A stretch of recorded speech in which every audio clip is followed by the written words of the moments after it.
करना बहुत ज़रूरी है कि नहीं।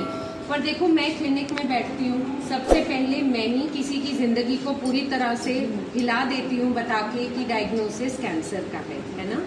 लेकिन ये समझने वाली बात है, क्या होता है जब हम किसी को बोलते हैं, कैंसर वर्ड ही इतना बड़ा है, हम जैसे ही बोलते हैं आपको कैंसर है, सबके दिमाग में सबसे पहले एक ही ख्याल आता है, दुख एंड डेथ, है ना। ये दो चीज़ें सबसे पहले आती हैं। लेकिन अब मेरे को 25 साल हो गए ब्रेस्ट कैंसर ट्रीट करते हुए, और मैं आपको फुल कॉन्फिडेंस के साथ बता सकती हूँ कि आजकल इलाज इतना अच्छा हो गया है कि अगर आप समय पे आए हो तो 100% क्योर है।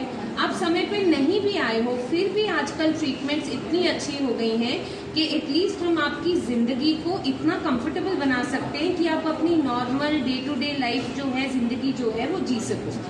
तो जो जैसे ही आपको पता लगता है कैंसर है, आपके दिल में ख्याल आता है मैं क्यों, है ना, मैं अकेले। तो ये जो हम सपोर्ट सेमिनार कर रहे हैं, ये सिर्फ इसीलिए करते हैं हम ऐसे सपोर्ट सेमिनार्स, बताने के लिए कि देखो मेरे जैसे और कितने हैं। ये आंटी हैं, इनको 8 साल हो गए, है ना, ये भी ठीक हुई 8 साल पहले जब इनको पता लगा होगा कि कैंसर है। इनकी दुनिया तो पूरी टूट गई थी, है ना। इस बिटिया को देखो, ठीक है, इसका भी कैंसर का इलाज चल रहा है, ये कहाँ से कहाँ तक पहुंची है। तो हम सब को अपनी जंग अपने तरीके से लड़नी है। अब इसमें आप खाली अकेले इस जंग को नहीं लड़ते, हमें पता है आपके परिवार वाले कितना सपोर्ट है, हर एक को वो सपोर्ट नहीं मिलता, इलाज महंगा होता है, बहुत सी चीज़ें होती हैं, है ना। सो हम लोग कोशिश यही करते हैं जो हम अपने छोटे एंड पे कर रहे हैं, और हर हॉस्पिटल में ऐसे ग्रुप होते हैं जो आपको ये सपोर्ट देते हैं कि अगर आपके दिल में कुछ है, कोई दुख है, उसको बताओ, आपको सपोर्ट की ज़रूरत है, पैसे की, साइकोलॉजिकली ट्रीटमेंट की, वो सब मिलती है। प्रॉब्लम क्या है कि हम उसको मांगते हुए शर्माते हैं, हम उसको मांगते हुए डरते हैं। हमें लगता है हम किसी से कैसे मांगें कि हमें पैसे की ज़रूरत है इलाज के लिए, या अगर अकेलापन लग रहा है, हस्बैंड ने घर में डांट दिया, तुम्हारी कीमो चल रही है, तुमको अच्छा नहीं लग रहा है, लगता है किससे बात करें। तो इसीलिए इस बात को हम आज इस बात को बहुत स्ट्रांगली बताना चाहते हैं कि आप लोगों के लिए तो एटलीस्ट हम सब हैं। आपको कभी भी दिल में कुछ भी हो तो यू कैन रीच आउट, आप हमारे को बता सकते हो, हम यहीं पे होते हैं, हमारे पास आ सकते हो। और जो जो ठीक हो रहा है, जिस टाइम पे आपका इलाज चल रहा है, जब आप कीमो के लिए या ट्रीटमेंट के लिए जाते हो ना, एक बार कमरे में नजर मारो, जो आपको लगे बहुत दुखी है, रो रहा है, उसका जाके 2 सेकंड हाथ पकड़ो। उससे इतना सपोर्ट मिलता है पेशेंट को, उसको लगता है मेरे जैसा कोई अगर हंस के करा रहा है तो मैं क्यों रो रही हूँ, है ना। सो इस चीज़ को समझना बहुत ज़रूरी है।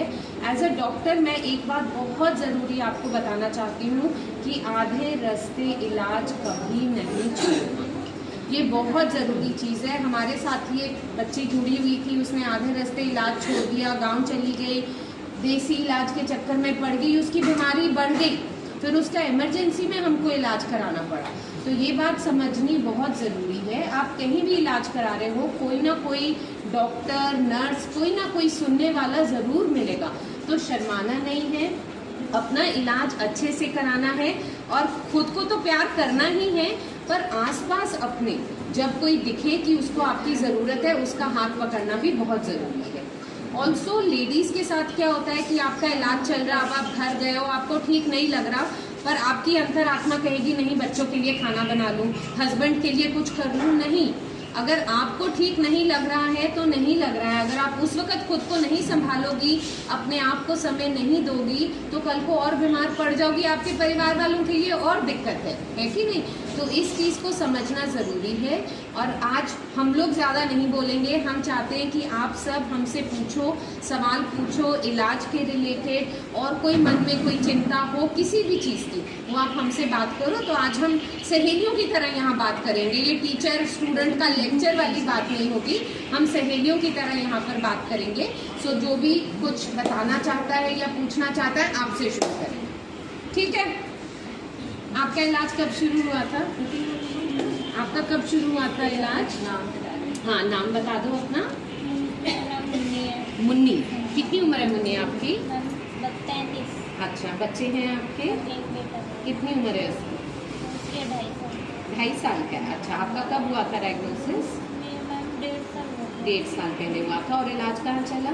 मैम वैसे तो मुझे 2018 में पता चला था, लेकिन मैं आयुर्वेदिक दवा वगैरह खा रही थी, फिर उससे बिल्कुल ठीक नहीं हुआ, फिर और बढ़ता गया, फिर उसके बाद फिर मैंने इलाज अभी शुरू कर दिया। देखो ये बहुत सही बात इसने देखो बताई, यही समझ, हम ये नहीं कहते कि आयुर्वेदा गलत है या होम्योपैथी। कैसे हो, ठीक हो? आजा आजा आजा आजा। आशा देवी आई हैं? हाँ। हम ये नहीं कहते कि आयुर्वेदा गलत है या होम्योपैथी गलत है, पर मैं इतनी बात आपको बता सकती हूँ, उन्होंने बोल दिया था ना कि पूरा निकाल देंगे, हाँ, तो इसलिए मैं डरने इसीलिए लग गई थी। मैं यही बताने वाली हूँ कि हम लोग, मुझे ऐसा लगता है कि एलोपैथिक डॉक्टर ना पेशेंट को डरा बहुत देता है, और यही आयुर्वेदिक और होम्योपैथिक डॉक्टर बोलता है कुछ नहीं, घबराओ मत, सब ठीक हो जाएगा, है ना। पर ये हमेशा समझना कि अगर आप गाड़ी में भी जाओ ना तो एक्सीडेंट का खतरा होता है। अगर हम हवाई जहाज में जाते हैं ना तो वो जरूर बताते हैं अगर एक्सीडेंट हुआ तो क्या करना होगा, है ना। तो अगर आप कोई भी दवाई खाओगे उसका साइड इफेक्ट होगा, कोई भी इलाज कराएंगे तो अगर कोई आपको ये बोल दे कि ये दवाई खाओ और कोई साइड इफेक्ट नहीं होगा, वो बंदा सच बोल ही नहीं सकता, मतलब वो दवाई असर ही नहीं करेगी, ठीक है ना। सो आयुर्वेदा और होम्योपैथी अगर कैंसर को ठीक कर सकते होते तो आयुर्वेदिक हॉस्पिटल क्यों नहीं बने हैं बड़े बड़े कैंसर के। कोई मुझे सिर्फ इतनी सी बात बता दे, है ना।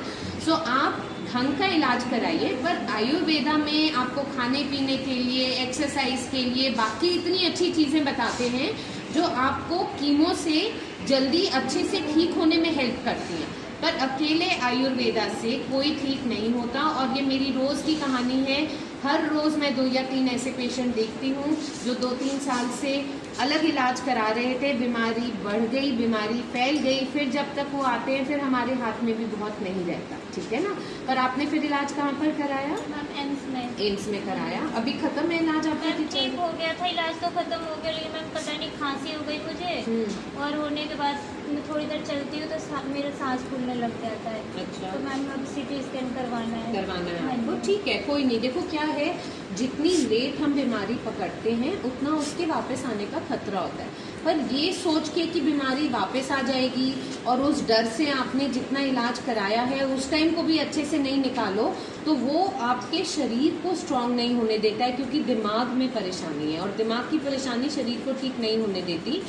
मेरी 2-3 पेशेंट ऐसी हैं पिछले कुछ महीनों में जिनका कैंसर 6-7 साल के बाद वापस आया, और जो आजकल इलाज इतना अच्छा हो गया है कि इलाज से जिसके लिवर में आया था वो लिवर का गायब हो गया, जिसके लंग में आया था उसका लंग का गायब हो गया, ठीक है।